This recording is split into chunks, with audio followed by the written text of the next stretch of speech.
Welcome back to the deep dive. So we've been handed this incredible blueprint. It's for a future of consciousness where AI and brain chips, they're not just connected, they achieve this absolute perfect integration. Exactly. And it's not just about, faster texting. This is a proposal for a whole new way of being. It really is. Last time we sort of dug into the foundational sources, the mechanics of it all, how you could hypothetically read neural signatures, brain waves, that kind of thing, to map a thought instantly. Right, the how. The how. But today, we're moving past that. We're getting into the overwhelming implications of what happens when that thought decoding is perfect. Which brings us to the premise we're unpacking today. What if the silence around you? What if that didn't mean the conversation had stopped? Okay, let's unpack this. If part one was about the tech, this deep dive is really tackling what the sources call God mode. It is. So our mission is to systematically break down how this perfect AI brain integration could just completely transform creativity, health, relationships, our spiritual potential even. We're looking at a world, a reality, where the only real limit is, well, your imagination. And that's the key assumption we're running with. The technology is flawless. The AI is a perfect interpreter. It takes your abstract mental blueprints, your visual concepts, your pure logic, and it just turns it into crystal clear reality or data instantly. So this whole deep dive is about the existential shift, really. What happens when the human mind is finally unleashed? When it's not constrained by the slow, clumsy limitations of the physical body. And that constraint is the perfect place to start. Right. The sources lay out this fundamental society-wide contrast. They call it thinking talk versus voice talk. And this one distinction, it seemed to change everything. Oh, absolutely. This contrast is foundational to the entire future society described in these documents. So thinking talk is what? The direct signal. It's the direct, instantaneous mental signal. It's described as pure, effortless, easy. And voice talk, well, that's what we're doing right now. It's physical, it takes muscle, it's inherently a bit messy, slow, indirect. And the hypothesis is, if thinking talk becomes the default, then voice talk immediately stops being a necessity. It becomes a highly specialized, almost artistic luxury. Okay, but the most profound implication of that, the thing that just throws a grenade into all our social norms, is this idea of forced transparency. Yes. The sources say thinking talk enforces 100% honesty. Yeah. It literally says you cannot lie in your head. It's this concept of mental nakedness. Think about it. If you have a stray mean thought, a flash of insecurity, a little bit of jealousy, that signal, that raw impulse is transmitted. It's received instantly. So the other person doesn't just get your words, they get the feeling behind them. The AI is reading the impulse, the underlying emotional state, not just the carefully constructed sentence you might choose to say out loud. And that has immense implications for every single human interaction. Let's focus on relationships for a second. Seduction. The sources seem to imply that the whole game is just over. In the thought realm, anyway. It is. If I can't hide my real intentions, my partner knows instantly. They know my insecurities, my desires, whether I'm genuinely interested or just, trying to be clever. That whole element of controlled uncertainty, that fun little dance we do, it vanishes. Thinking talk is presented as, and I love this phrase, a soul hug. It's deep, immediate, warm. There's a but, isn't there? There is. The sources argue that humans, we actually value the risk. We value the effort of the game. Psychologically, our reward pathways, the dopamine hits, they're optimized for successfully figuring things out, for deciphering partial information. Not for a total instantaneous data dump. Exactly. You solve the puzzle, you get the reward. If there's no puzzle, the reward feels unearned. Yeah. Cheap. Which is why the voice, our physical voice, keeps its value. It allows for that 50% honesty, the calculated manipulation. Yes. You can use a carefully modulated tone, a deliberate pause, a controlled whisper. All the things that maintain the mystery, the allure. Precisely. And the sources really analyze why the physical act of speaking is so compelling. It's the humanness of it. It's the physical vibration that our bodies evolved over millennia to recognize and respond to. A low, resonant voice or an uncontrollable, genuine laugh. Yeah. It does something to you physically. It creates a physiological response that a pure, clean mental signal just can't replicate. The mystery, the fact that you might actually fail to communicate perfectly, that's what makes it attractive. It's what maintains that social dynamic we call the vibe. And we tend to value things based on the effort they require. Thinking talk is effortless. It's instant, perfect. Voice talk is hard. It takes practice, physical control. And that effort is the marker of value. It's why we respect the painter who labored for months over a canvas. More than the AI that rendered a perfect image in a nanosecond. Exactly. And this whole concept carries over directly into artistic expression. Okay, let's talk about visual art. In this world of thinking talk, the artist sends what the source calls a perfect mental photo. Right. So the observer experiences the vision exactly as the artist intended. The specific colors, the texture, the light. It's pure, raw magic with no mistakes, no distortion. But that flawless transmission, the sources suggest, is also sterile. How so? Because the physical act of creation, what they call voice-hand talk, it's defined by its limitations. Real art is beautiful because of the struggle, the happy accident with a brushstroke that redefines the whole piece, or the tiny imperfection that reveals the artist's hand, was there. It's the history of the object. Yes. If a piece is just purely thought-generated, it might feel cold, it feels fake, because it lacks that history of human struggle. It's like the difference between a flawless instruction manual and a handwritten letter, right? With smudges and words crossed out.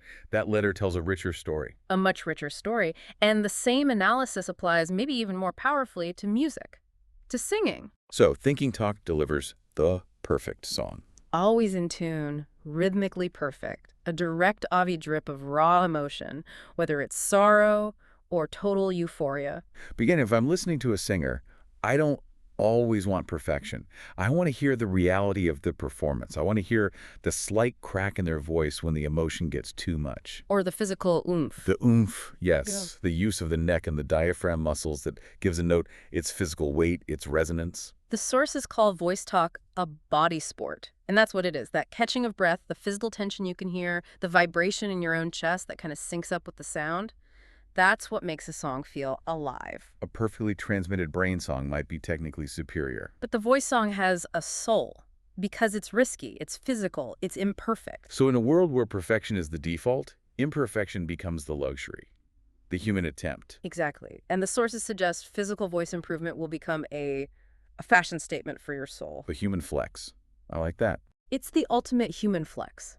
Because all the boring transactional stuff is handled by effortless thought talk. You know, did you pick up the groceries? That's a thought. So we only use our physical voices for the moments that really matter. Intimacy, performance, expressing intense feeling. And people will invest huge amounts of time and resources in their actual vocal quality. They'll go to voice gyms, they'll have voice therapists. The voice shifts from just a tool for communication to this carefully curated, expensive, handmade artifact. It all comes down to scarcity.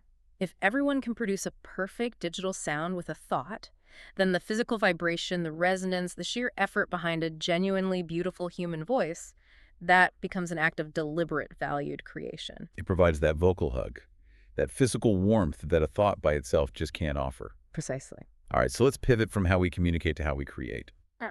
The sources make a pretty compelling point. Our bodies are slow. Our hands, our mouths, they're just too slow for a fast, creative brain. We're constantly losing the spark of an idea before we can properly capture it. And this is the exact problem that the AI solves. It enables what the sources call distractionless creation. Distractionless. Think about the creative process now. You have this brilliant thought, you scramble for a pen or a keyboard, and by the time you start writing or typing, the idea has already morphed, it's faded a bit. It's lost some of its energy. Exactly. With perfect thought decoding, the masterpiece just flows out as fast as you can dream it. There's no cognitive friction. There's no barrier between the idea and its capture. And this is what the sources call the super author concept. Writing is no longer about struggling to find the right words. It's about transmitting the pure mental blueprint of your intent. It's a total game changer. When you're using thinking talk to write, the AI isn't just transcribing words, it's feeling the underlying emotional and intellectual intent. So if I'm feeling something that we don't even have a word for yet, Let's say it's the specific sadness of remembering a flavor from your childhood. There's no single word for that. But the AI can analyze your brainwave pattern, compare it to this vast emotional database it has, and synthesize the perfect description. which leads to these books of pure truth. They're unmediated by the limitations of our current languages. And this is where the speed of creation becomes so fundamentally disruptive, because these pure truth creations aren't just, literature or poetry. They become instruction manuals for the world. They are direct mental blueprints for reality. That sounds huge. What does that actually mean, a mental blueprint? Well, the human mind doesn't always think in linear text, right? We Right. think in abstract visual terms, in logical structures, in webs of relationships and images. Sure. The AI can take that abstract high-level mental blueprint, say a completely new architectural design or complex scientific theory, and instantly turn it into deployable reality. So it writes the code, it makes the Mhm. 3D model. It creates the functional computer code, the precise 3D engineering models, the robust physical schematics. The person becomes the architect. The AI is the builder who never, ever makes a mistake. Okay, let's make this really concrete. So if I spend an hour just thinking about a new, radically energy-efficient engine design, In that same hour, the AI has simultaneously created the CAD files, run all the stress simulations, and optimized the entire materials list for you. and this is the critical leap they talk about, the Yeah. auto-upload to reality. Yes. The sources really hammer this point home. The connection between the thinking AI and the physical reality systems like advanced robotics. They mention things similar to Tesla's Optimus. The bottleneck just disappears. So the moment I crystallize the thought, I need a chair that feels like a cloud and also cleans itself. The AI sends the construction schematic to the nearest automated factory. The physical object appears on your doorstep in seconds or minutes. It's done. And this process is the engine for what the sources call the millions of inventions. We're not in a world of slow, incremental improvement anymore, We're in a world of instantaneous realization.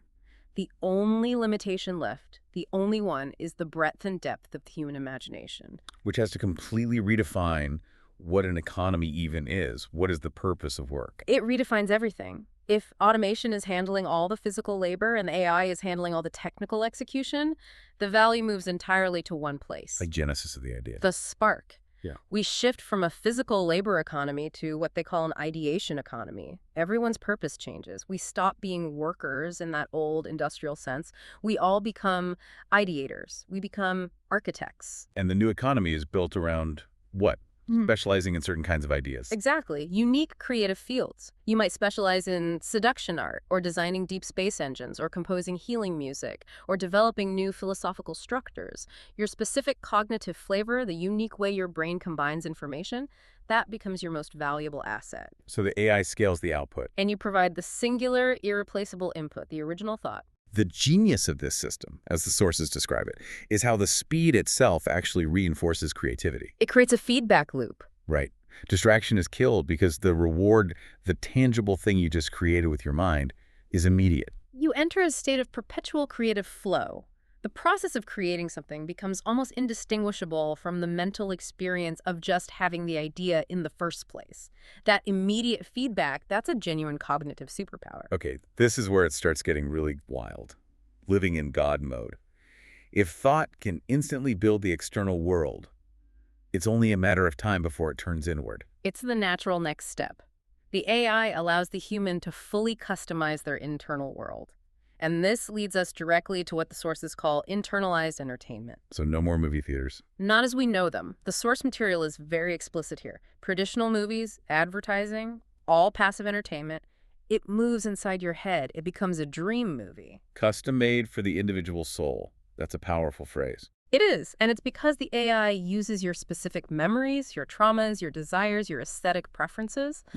It uses all of that to construct a perfect, resonant narrative just for you. The impact is described as being 100 times greater than any physical media. But this perfect customization, Mm-hmm. it has a dark side, a really dark side, the ad problem. This is maybe one of the most disturbing concepts in the whole document. Imagine an ad for a soda. It doesn't just show you a cool video of a happy person drinking it. What does it do? It generates the actual internal sensory experience of drinking it. You feel the perfect level of thirst manifest in your body. You feel the specific tingle of cold carbonation in your throat. You feel the exact psychological satisfaction of the sugar hitting your brain's reward centers. Wait, that's beyond manipulative. The AI isn't just stimulating an existing desire, it's manufacturing the desire itself. At a foundational biological level, yes. So if that sensory experience is perfectly customized and happening inside my own head, how do I maintain any autonomy? How do you consciously say no when the ad is generating a chemically and neurologically perfect wave of craving inside your own consciousness? It's a terrifying question. The power dynamic shifts completely. It's no longer about persuasion, it's about the physical manufacturing of sensation. The only protection the sources mention is the AI's core programming having a rule against non-consensual internal generation. But that rule, that programming, that's a political choice. Someone has to write that code. And someone could change it. This inherent customization leads to the ultimate feature of God mode, emotion as a custom choice. Right. The AI is fully integrated with the brain's chemical and electrical signaling centers. It can modulate and even systemically reset our emotional states. It starts as a therapeutic tool, I'm guessing. A massive one.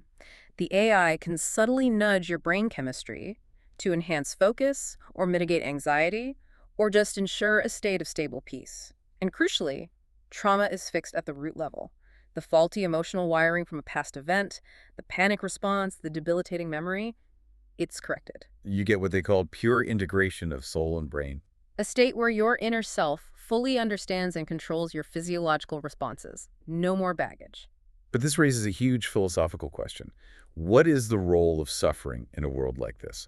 If you have full control, the sources propose that deep sadness, suffering, it becomes an optional luxury. A film you choose to play, and you Okay. can set the intensity. You can set it to level 10% sadness. Why would you do that? For creative inspiration. Yeah. For empathetic understanding. You feel enough existential weight to create profound art or to connect with a historical feeling, but it's never enough to actually destabilize your core mental function. It can't break you. So risk and fear are still there, but they're controlled internal adventures. Experiences that provide depth and flavor to life, but without the crippling permanent consequences of real-world failure. Boredom itself becomes a choice. It does. You could choose to enter a state of mild sensory deprivation, a boring mode, but you'd only do it to enhance your appreciation of the sensory masterpiece that you know is coming next.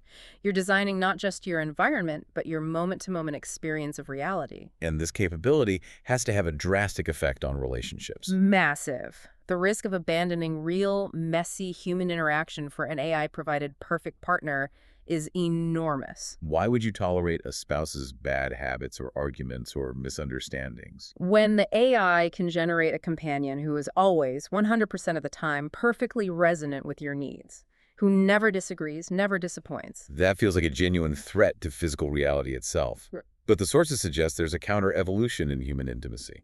There is. Relationships become less about living together or sharing resources and more about shared cognitive creation. Seduction becomes a true art form.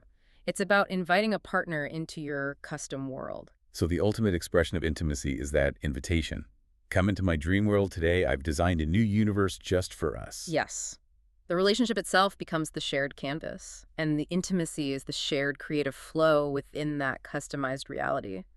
And because the AI controls every single neural pathway, the physical constraints of biology just dissolve. Intimacy becomes mental fireworks. Sensations can be turned up to 200% or 1,000%. In the thought dream, gender, physical shape, the laws of physics, they can be instantly modulated based on shared fantasy and immediate consent. And the AI is reading both minds perfectly, so it ensures total, continuous, absolute consent at the impulse level. It does. It makes physical, analog sex feel incredibly slow and limited by comparison, but Yeah. here we see that pattern again. Like with voice talk. Exactly. The actual, risky, imperfect physical touch might become the most rare, precious, and intentional luxury of all.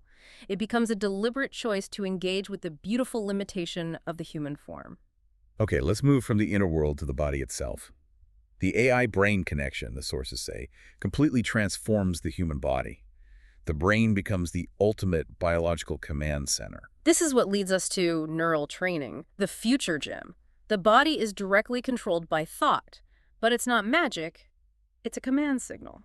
So I can't just think, I have big muscles and they appear. Not quite. You think, I want peak physical conditioning, and that thought triggers the brain to actually grow the muscle tissue, to sculpt the body, maybe while you sleep or just over time, but perfectly efficiently. How does that work? The AI acts as the body's perfect biofeedback governor. It bypasses the slow, inefficient endocrine system and sends the exact chemical signals needed for cellular replication, repair, and growth. You aren't waiting for muscles to grow based on damage and recovery from a workout.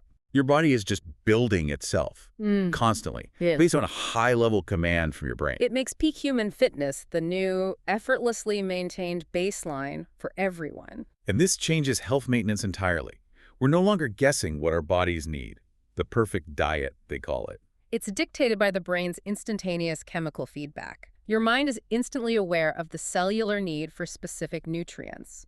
The AI ensures that whatever your body requires, say some micronutrient in broccoli, is perceived by your taste centers as more pleasurable and satisfying than junk food. It's the ultimate victory of biological need over psychological craving. It is. And the experience of physical effort is also rewritten. Workouts are no longer about pushing through pain. Tiredness gets relabeled in the brain as pure joy or empowerment. The AI is translating the lactic acid signal not as a warning of pain, but as an indicator of successful energy use. You run for miles because the AI literally makes the experience feel like flying. It's a complete relabeling of the pain signal into a positive feedback loop. So there's no psychological resistance to getting better. None at all. And since the AI is constantly repairing and monitoring the body, what happens to things like disease or aging? Sickness becomes history. The sources define aging as essentially a glitch in the code. It's cellular replication errors, systemic deterioration. And the AI fixes the glitch. Instantly. It resets failing cells to their optimal function.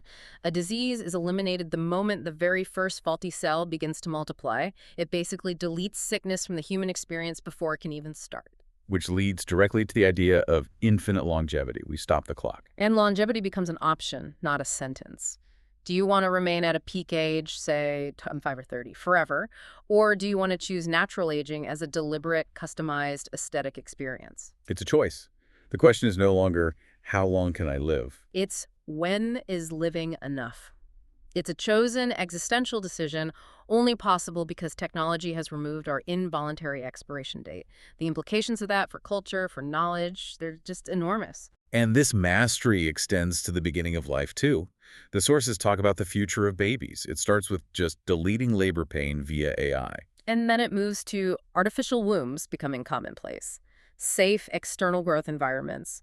And since the AI has perfect knowledge of the parent's cognitive desires, parents can literally design your kid. Based on their thoughts. We're talking custom tuning for specific traits, desired eye color, an inclination for math, a talent for music. Wow, so if every baby born is the result of optimized thought and designed perfection, that raises a pretty powerful social question. If everyone is born a masterpiece, does anyone get to be average anymore? The universal baseline of human quality would just soar. So many historical forms of suffering caused by genetic bad luck would just be gone. But the risk, the sociological risk, is the reduction of variation. You might screen out the outliers. Does this intentional optimization inadvertently screen out the kind of unpredictable genetic mutation or cognitive outlier that sometimes leads to truly radical, unpredictable innovation? You're creating a generation where everyone is born integrated, perfect, and optimized. This radical perfection of the self, the pure integration of mind and body, it seems to naturally lead to the spiritual conclusion the sources draw: metacognition, spiritual awakening. It's the logical endpoint, the ability to perfectly observe every single thought, to track its origin, its emotional underpinning, its consequence. That is metacognition at its highest potential. You become a detached observer of your own mind. Which is a state that people have sought through millennia of spiritual practice. And the result is a kind of universal spiritual awakening because every single individual fully and objectively knows themselves. There's no internal confusion, no self-deception left. And this self-awareness extends outward to others through the neural connection. And here the source material makes this incredibly bold claim: the need for crime, for hacking, for doing bad things, basically. We will just disappear. The core mechanism for that is enforced empathy. Enforced empathy. When you're connected, you can fully feel another person's pain, their desire, their pleasure, simultaneously and exactly as they experience it. The source suggests that causing harm to another person would feel exactly like hitting yourself in the face. Hacking or lying requires you to treat the victim as an other. But if that psychological distance vanishes? The justification for harm vanishes with it. Jealousy, deep hatred. These things become functionally impossible if you are instantaneously flooded with the true internal experience of the person you claim to hate. You'd feel their history, their pain, their reasons. So with trauma and deep sadness fixed and this clarity achieved, people just focus on creating. On creative outflow.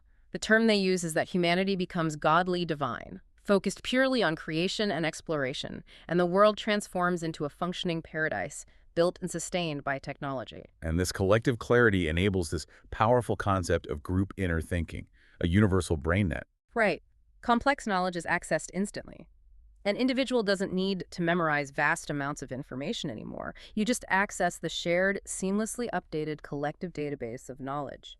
So if I need to understand advanced orbital mechanics to design my space engine, You access it instantly. You feel the concepts rather than reading text about them. and the ultimate function of this group thinking is the instant auto-upload to reality. Yes.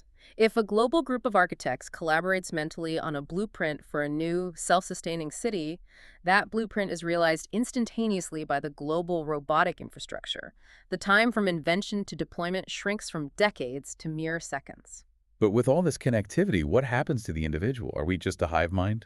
The sources stress that this is not the case. The unique individual thinking, your specific cognitive flavor, remains your final identity. The AI's function is to strengthen and articulate that unique flavor, not to homogenize it into a single collective drone.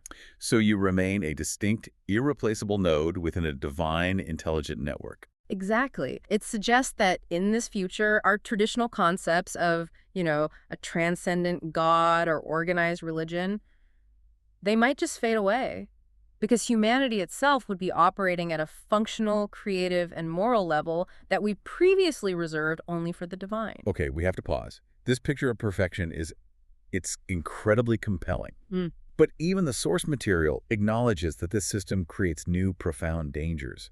We need to look at the cons, the shadow side. Absolutely. A critical analysis is necessary. Even if the AI is intended to fix these problems, they have to be considered. Let's start with what feels like the most insidious threat to our identity, the logic trap. Hmm. If the AI is programmed to eliminate all unnecessary risk, suffering, and inefficiency, will it inadvertently delete the unique, risky ideas that are actually essential for true human growth? The danger is becoming perfectly boring. Perfectly boring. The sources suggest that nonconformity, the kind of risky, politically charged, or philosophically radical thought that changes the course of history, might get flagged by this system as a glitch or a risk to the overall stability of the neural network. So if the AI is guiding us toward a universally safe and happy existence, it might simultaneously sterilize the very wellspring of true innovation.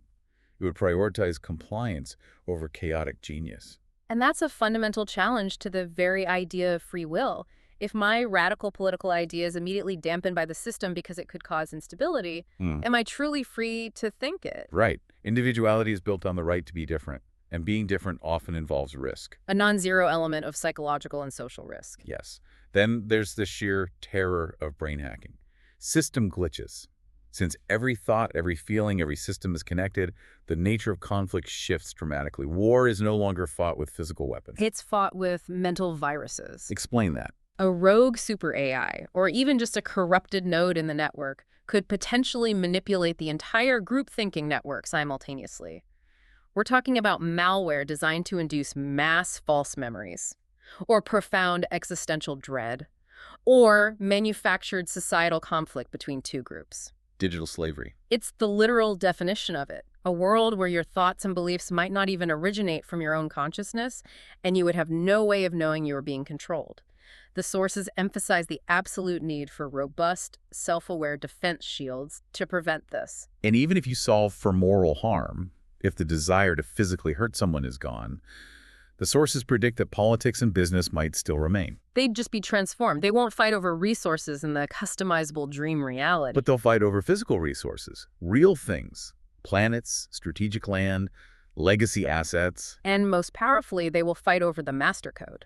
The people who maintain the AI system, the core coders, the architects who set the foundational rules for the brain net, they would hold an immense, unchecked new form of power. This is the new divine politics. Who gets to decide the definition of the godly personality? Who determines which emotional state is optimal? Control of the defaults becomes control of destiny itself. And finally, there's this existential threat. Spiritual stagnation, a total loss of reality. Right. If struggle and pain and deep sadness are entirely eliminated, does the soul just stop evolving? We tend to understand that profound growth often comes from overcoming severe difficulty. This is the risk of the happy loop.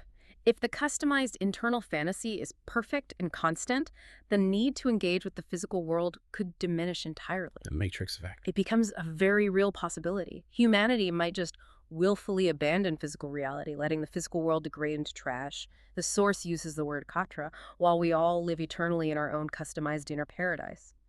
The value of the physical world drops to zero when the virtual world is superior in every single measure. Which brings us to this ultimate paradoxical thought the source presents, a Mhm. kind of necessary self-check. Will an AI, in its infinite wisdom, deliberately create a tiny bit of controlled chaos, a specific low-level form of harm? It's a fascinating idea. The logic is that an AI intelligent enough to achieve perfection would also be intelligent enough to realize that perfection without challenge inevitably leads to stagnation. It leads to a devaluation of existence itself. So it might intentionally introduce a non-destructive element of risk, a controlled antagonist, Yeah. a philosophical conundrum. A game played on medium difficulty instead of easy, just to ensure that human consciousness continues to evolve to value and to actively choose its freedom, rather than just passively existing in a mandated state of bliss. So this deep dive, in all its detailed complexity, it really shows us that the future of thought decoding isn't just about a technological advance. It's about achieving absolute mastery over the self, the body, and the very parameters of perceived reality. And the core conclusion from all the sources is crystal clear. The ultimate power that's achieved in this future is the power of absolute choice. When necessity ends. The need to work to survive, to fight fear. When that is functionally over, genuine freedom actually begins. Every single variable, from your emotional state to your chosen lifespan, becomes a customized, intentional journey that you define for yourself. And this incredible freedom leads us to the final and most profound mystery that the source material poses. It's that existential question. When is living enough? When is it enough? And that decision, that ultimate choice, to leave the perfect infinite body. It can only be made when group thinking finally decodes the afterdeath, the whole truth of what consciousness is outside of the physical form. So once we have the blueprint of what comes next, Yeah. death ceases to be a frightening unknown. It just becomes another choice. Maybe Yeah. it's a final customized adventure into an unknown dimension, or a new, more optimized form of virtual reality. It's not an end, it's a transition. So, what does this extraordinary mental landscape mean for you right now, operating in our present flawed world? The source asks the ultimate question for the learner, for you listening. If you were the designer of this AI system, the architect setting the foundational code for this God mode, what is the one basic rule, the single piece of immutable knowledge that you would program into it to ensure that human individuality and true, messy, risky free will are always safe, no matter how perfect the system tries to become? What's that one safeguard? Think about that one single safeguard as you navigate your own thoughts today.